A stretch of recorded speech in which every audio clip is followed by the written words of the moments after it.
Hey guys, welcome back to Na's Kitchen. So today we're going to make carnitas in the Instant Pot. I've got a 4-pound pork butt that I'm working with today. And to start off with, I'm going to cut it into 5 different pieces, and then we're going to rub it down with some salt and pepper. And then when we're done with that, I'll go over the rest of the ingredients that you're going to need. Let's go ahead and cut this up first. There's one. And there is a bone right here, so I'm going to have to try to cut around that. There's 2.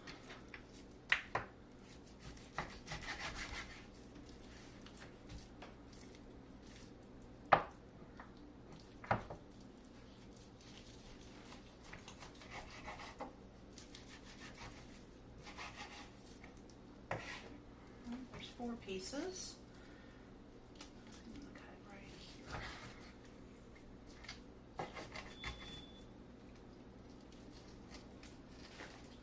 Good bit of fat right in there, but it's, yeah, there we go. Still missed around the bone. So this piece will have the bone in it. Okay, so we've only got about ½ teaspoon and a ¼ teaspoon of pepper that we're going to put on all of this. There's going to be more salt and pepper in the actual dish, so you don't really need that much. We're going to sprinkle it on there, and then we're going to work it in.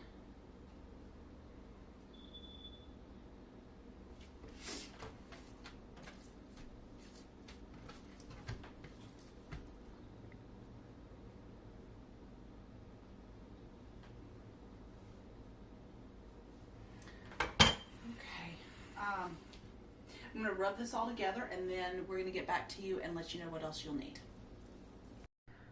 Okay, so the meat's been prepped. It's ready to go. The other ingredients that you're going to need for this is a ½ cup of chicken broth, 1 cup of diced onion. We're going to need a ½ cup of this fresh squeezed orange juice, and I'll do that later. And then 1 to 2 tablespoons of lime juice. Sorry, not limes. The garlic, we need 2½ tablespoons of diced garlic. I like to put some whole cloves in the meat, and I'll show you how to do that in a bit, but we're not going to dice up all of this. And then for your spices, we've got 2 teaspoons of cumin, 2 teaspoons of oregano, 1 teaspoon of unsalted onion powder, ½ teaspoon of black pepper, 1.5 teaspoons of sea salt, and 1 bay leaf. Okay, so I'm going to go ahead and get the juice out of my oranges and my limes and start dicing the garlic, and then we'll get back to you. I got my garlic diced up, and then I saved 4 cloves, which I've cut in half, and I'm going to make some slits in the meat. You don't have to do this, but my mom always did this when she was making pork loin. Honestly, when she was working with any big chunk of meat, and it really adds a lot of flavor. Just stuff it in there. And I think I've got enough garlic to get 2 cloves in each piece. I'm going to finish that up, and then I'll show you what the next step is. Okay, I've got a tablespoon of avocado oil in my Instant Pot, and I have set it to saute, and it's hot and it's ready. So we're going to add about 2 to 3 pieces of the pork, depends on how much will fit in there, and start browning it. We want it brown on all sides, and that's going to take about 5 minutes total. If you do not have an Instant Pot, you can do the browning part, the saute, you can do all this on the stove top, and then you can just transfer everything to your crock pot. Only difference is Instant Pot's going to cook this meal in about an hour. A crock pot's going to take anywhere from 4 to 8 hours, just depends. So, but you can do the browning part on your stove top. Okay guys, so here it is. It's all brown. There's a little bit of pink left, but that's not going to hurt anything. That's what you're looking for, and it did take about 5 minutes. I'm going to go ahead and get the rest of these out of here and then transfer the other pieces to the pot. So I'm pulling out the last piece, and I'm going to show you what we got going on here. You don't typically have to add more oil when you get ready to do the onions, but my meat did not really provide a lot of excess grease. So I'm going to add a little bit, maybe a ½ tablespoon of this avocado oil, because onions, they need the oil to be able to become translucent. And we're going to go ahead and get these going. And as soon as they are tender and translucent, we're going to add our oregano, cumin, and our chopped garlic.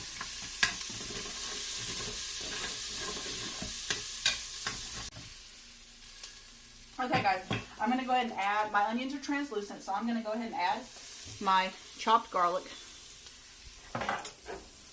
And no, the onions are not burnt. That is the residue from the pork that was in there, and I've been scraping it up. Okay, so we're ready to add our orange juice, which we've got half a cup of. We've got half a cup of chicken broth, and I've got 1 tablespoon of lime juice.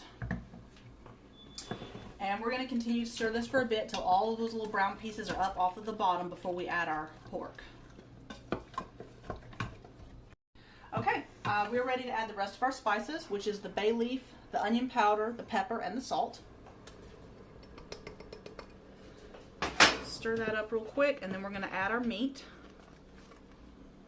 This seriously smells so amazing.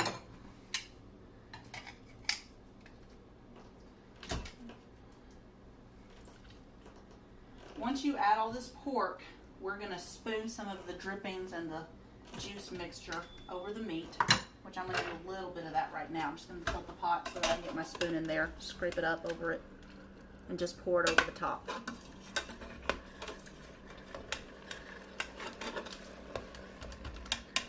Actually, I think I'm just going to flip them.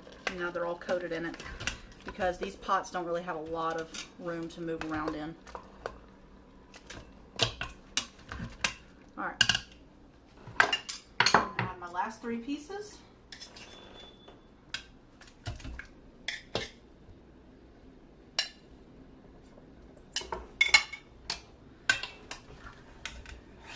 Lift it, flip it.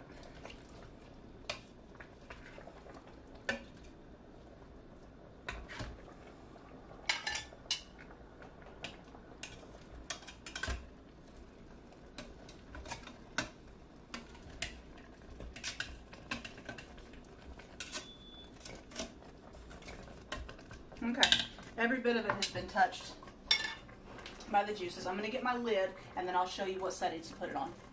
I'm turning it off of saute, and we're going to get our lid on here. Sometimes this can be a pain. All right, there we go. And make sure that your nozzle is turned towards ceiling. And then we're going to set it to meat for 30 minutes. We're going to do 35 minutes. We're going to go with 35. And then we're just going to leave it alone. It's going to pressurize and cook, and then I'll let you know what it looks like when it's done. So it cooked for 35 minutes, and then I let it release its pressure naturally for 15 minutes. So all of the steam should be out of there. And it looks amazing, and I wish you guys could smell it. It's incredible. Set this aside. The next step is we're going to get it out of here, and we're going to shred some of it up. And we're going to leave some of it in larger chunks, and then I'm going to stick it in the oven to broil for a little bit to get some of the ends kind of crispy. Look how pretty that is. Okay, it is super tender, and it is just literally falling apart. I'm barely tugging with these forks. And I'm not going to finely shred it. I really don't like a super fine shred on my carnitas, so we're going to leave it in chunks about like that. Okay, this is the last piece that I'm going to cut up before I put it in the oven. It's got a pretty fair bit of fat right there. I'm just going to try to get some of that off. Right there, that big chunk. So the last time that my husband and I ordered fajitas out, we got a mixture of beef, chicken, and carnitas, and the carnitas were in chunks like this, and it was just off the charts amazing. So I'm going to leave a few of these bigger chunks when I put it into broil. And carnitas, they can be in chunks or they can be shredded, and you don't have to broil them or re-sear them, but I like a little bit of crispy on mine, but you can do it whichever way you want. Okay, I've got most of the carnitas chopped up in here in the pan, and I'm going to stick them in to broil.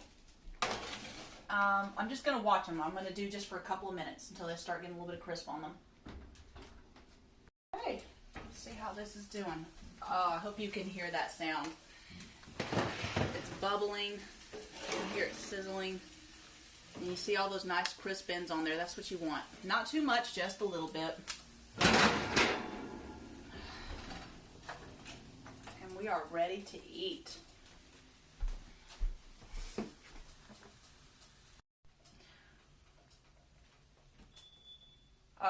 That's awesome. So these are some of the toppings that I like on my carnita tacos. I like it pretty simple. I don't like a lot of cheese and sour cream toppings. I've got some homemade pico over here, and then just plain lettuce, some lime wedges. There's nothing like a little bit of lime squeezed over this. Cilantro, purple onion, got some guacamole, and just a variety of different salsas. So we're going to go ahead and eat. Thanks guys for watching, and I hope you tune in next time.